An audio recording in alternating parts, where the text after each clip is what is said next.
días. En primer lugar, agradeceros la asistencia, tanto presencial como telemática, a todos los medios de comunicación para subir esta convocatoria. Donde os quería contar un poco las actuaciones que estamos haciendo en el Olmo, que se encuentra en la ermita del puerto. Como habréis visto, pues se ha realizado ya la primera actuación, que ha sido el terciado y digamos, la poda de aquellas ramas del olmo para dejarlo el tronco con los brazos principales. Contaros un poquito los problemas que ha habido un poco por hacer antecedentes. Como sabéis, en los años 80 pues entró la enfermedad de la grafiosis, que es un hongo que atacaba a los olmos y prácticamente arrasó con el 90% de los olmos que teníamos en España, incluidos los que había en Plasencia, grandes olmos y grandes olmedas, sobre todo de ellas muy importantes, como había en el Parque de la Rana, ¿verdad? Y en el que actualmente pues también queda solamente el tronco, un poco pues adornado con la hiedra que lo recubre. Pero sí que es verdad que poco a poco hemos ido perdiendo nuestros olmos, y principalmente que nos quedaba este olmo de la ermita del puerto, que hemos estimado por fotografías que puede tener unos 200 años, entre fotografías que hemos encontrado, las fotografías más antiguas, expertos que han estado con nosotros allí a pie de olmo viéndolo, y estimábamos eso, que era unos 200 años lo que podía tener. Ya en 2013 el olmo empezó a presentar ya síntomas de esta enfermedad, de la grafiosis. Bueno, como cualquier árbol que tenemos en la ciudad, pues bueno, está sometido a ciertas plagas, pero las iba gestionando bien. La galeruca también les afectaba, pero bueno, entre los tratamientos que se realizaban y la propiedad del olmo que resiste a este tipo de plagas, pues no había problema con ellas. Pero sí que es verdad, como os comento, que en 2013 ya presentó los primeros síntomas. Pero el olmo pudo gestionarlo bien. El olmo es una especie que cuando entró la grafiosis, entró digamos en los anillos centrales del árbol, es capaz de aislarlo y poder seguir manteniendo su vida prácticamente en perfecto estado.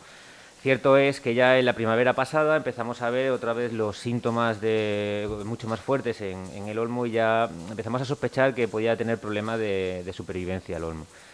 Empezamos a consultar con expertos, en principio porque estaba bastante frondoso, pero ya veíamos, como comento, ya veíamos los primeros síntomas en las hojas, este decaimiento propio de la grafiosis, y empezamos a ponernos en contacto tanto con los expertos en patología vegetal de la Universidad de Extremadura como con otros expertos pertenecientes a asociaciones, y nos confirmaron que ciertamente era grafiosis lo que tenía, lógicamente, y que esta vez estaba bastante afectado.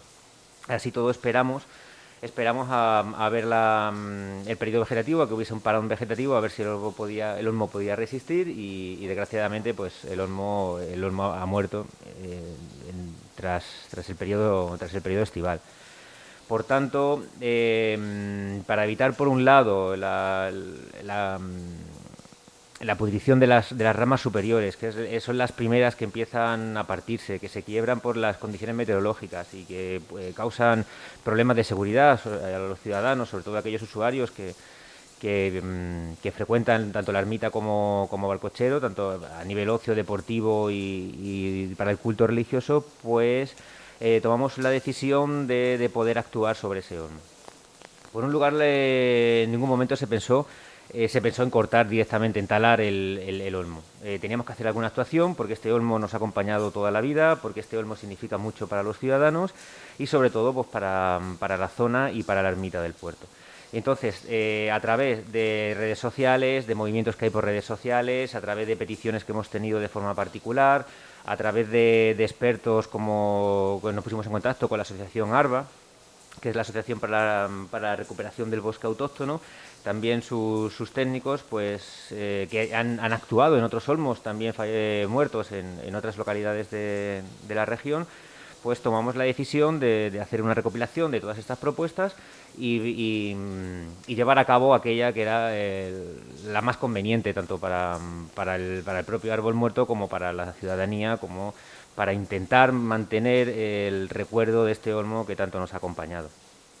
Así, las actuaciones que se planteaban era, en principio, dejar lo que es el tronco con la envergadura que tiene, con sus ramas principales, como comento, eliminando todas aquellas que pueden dar problemas de seguridad, es decir, por no dejar el olmo tal y como está, porque lógicamente por la seguridad de los viandantes, pues sería un gran problema.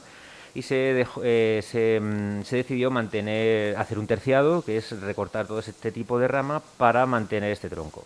Este tronco, junto con los 5 brazos que tiene, se ha querido hacer un monumento a este olmo, en el cual una segunda actuación será arreglar la peana que tiene alrededor, hacerla un poco más adecuada a lo que queremos conseguir, y poner una placa conmemorativa en este olmo, recordando un poco pues la historia del mismo y todo lo que nos ha acompañado a Plasencia a lo largo de su historia.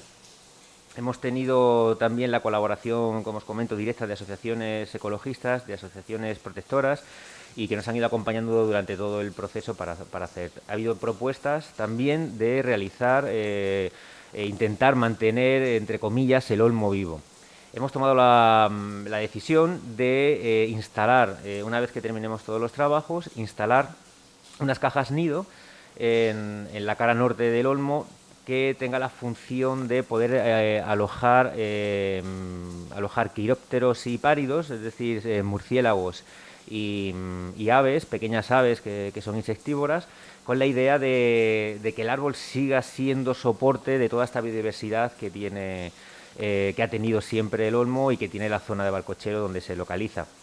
Cierto es que además estas dos especies son protegidas, son muy importantes para el mantenimiento de la biodiversidad y también son importantes para el equilibrio de la fauna que hay en la zona. Por lo tanto, es una opción que llegaremos a hacer cuando poco a poco vayamos terminando el proceso.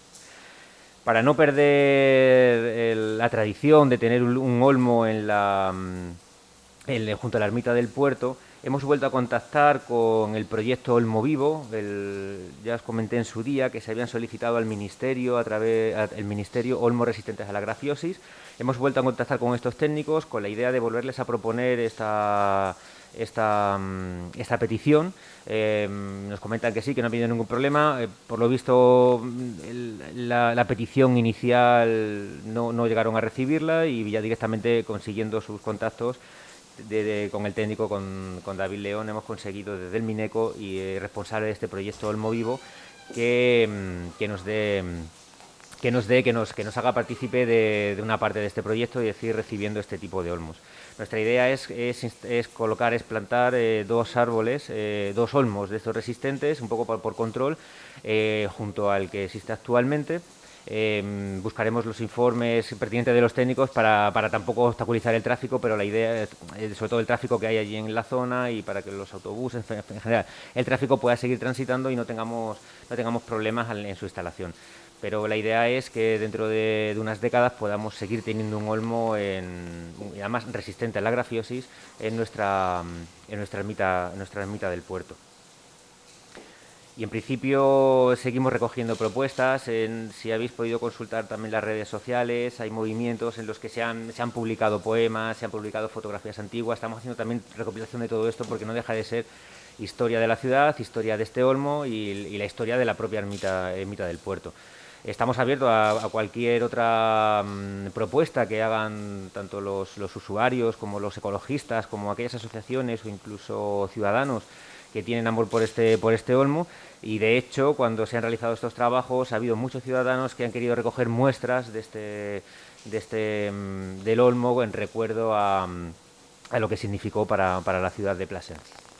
De acuerdo. El acto que queremos hacer, porque la idea era hacer un acto para conmemorar el recuerdo del olmo, queríamos invitar a la ciudadanía para que nos ayudase a realizar la plantación de estos nuevos olmos, para colocar la placa. Pero bueno, estamos en la época en la que estamos, es muy complicado. Vamos a posponer este evento hasta que las autoridades sanitarias nos permitan poder juntarnos o poder reunirnos para hacer este tipo de eventos. Pero la idea es, en un futuro, poder tener un recuerdo de este olmo que seguirá vivo, porque podrá albergar especies protegidas, especies muy significativas de cara al mantenimiento de los equilibrios del ecosistema, y que podamos seguir disfrutando del recuerdo del olmo a través de su tronco y sus brazos al aire. Si tenéis alguna pregunta sobre... con las preguntas, si queréis, María, sobre este tema y luego si queréis sobre otros asuntos. ¿Alguna pregunta? No, es que este micro... José Luis Hernández, ¿alguna pregunta? Sí, ¿en qué tiempo se espera que puedan llegar a plantarse los nuevos olmos? Es decir, ¿cuándo llegarán? Y tiempo de crecimiento. Y si se tiene noticia de algún otro árbol centenario que pueda tener también problemas en la ciudad. Sí, a ver, la petición de los olmos la hemos estado realizando ya por teléfono, ya estamos en contacto con el responsable del proyecto Olmo, y la idea es recibirlos cuanto antes, en pocas semanas, porque lo ideal es que esta plantación se realice a finales de otoño, principios de invierno, con la idea de que cuando comience el periodo vegetativo, que suele ser en primavera, el nuevo olmo pueda echar raíces, pueda asentarse bien y veamos si realmente, como se suele decir, agarrado. Otros olmos en la ciudad se han hecho conatos de intentar repoblar, se hicieron hace mucho tiempo, ha habido ciertos olmos que también han ido perdiendo poco a poco un poco la vigorosidad, no solamente por la grafiosis, que en algunos casos ha sido afectada, pero no son olmos significativos. Pero sí que es verdad pues que tienen, lógicamente, como cualquier otro árbol de la ciudad, tienen sus problemas de plagas y se les está tratando. En principio no nos consta que tengamos ningún árbol singular afectado como ha pasado con este olmo. Y una cuestión, el tema como del picudo rojo y las palmeras, por recordarlo. Sí, os pongo un poco de situación. El picudo rojo también es un insecto, es un escarabajo, un coleóptero que ha venido importado desde Asia. Nosotros en Plasencia, la Junta de Extremadura todos los años, a final de año, saca un catálogo de ciudades afectadas por el olmo, perdón, por el picudo. Y en este caso Plasencia no se encontraba. Sí que es verdad que ya cuando empezamos a ver los primeros síntomas en palmera nos pusimos en contacto con Sanidad Vegetal de la Junta de Extremadura para ver qué opciones teníamos y cómo podíamos evitar la expansión de esta plaga. Lógicamente no tiene enemigos naturales y la única opción es, por un lado, hacer los tratamientos, que es lo que se están haciendo con los productos recomendados, tanto por el Ministerio como por la Junta de Extremadura. Y por otro lado, aquellas que ya estaban muy afectadas y que su muerte era inminente, teníamos que hacer las actuaciones correspondientes para poder eliminarlas. Nosotros lo que hemos hecho, o lo que estamos haciendo poco a poco es ir eliminando aquellas palmeras que ya están realmente afectadas, es decir, que su muerte era inminente, y siguiendo las indicaciones de la Junta de Extremadura. Esto lo que nos dice es primero quitar todas las hojas en caso de que las tuviera, e ir destoconando poco a poco la palmera, mientras se va retirando, se va tratando, y enterrarlas en una fosa de 2 metros. Volver a tratar esa fosa, y sellarla. ¿De acuerdo? Y esta era la forma que nos recomiendan para poder hacer los tratamientos de palmera. Cierto es que al principio, cuando la plaga del picudo rojo entró en España y sobre todo en Extremadura, la legislación obligaba a la retirada de las mismas. Pero como ya está tan extendida, ya solamente se han publicado recomendaciones, por lo tanto, nosotros como ayuntamiento, en aquellas en las que se encuentran localizadas en sitios públicos o aquellas que gestionamos de forma pública por el ayuntamiento, actuamos sobre ellas. Y recomendamos y pedimos al resto de propietarios que tienen palmeras en sus jardines, pues que también actúen en ellas. No podemos hacer, porque la legislación ya no lo permite, como os comento, porque ya solamente recomienda actuar, pues que actúen ellas, que evite que esta plaga se expanda y perdamos las palmeras que nos quedan en la ciudad. Uno de los tratamientos que estamos utilizando es con un producto llamado EPIC, que es dentro del catálogo de los recomendados, y es donde la UTE de Jardines está haciendo todas las actuaciones, tanto en las palmeras para su retirada como en aquellas adyacentes, para que si hay alguna larva de este picudo podamos eliminarla y la plaga no afecte. Es una pena, pero bueno, en fin, es que no tiene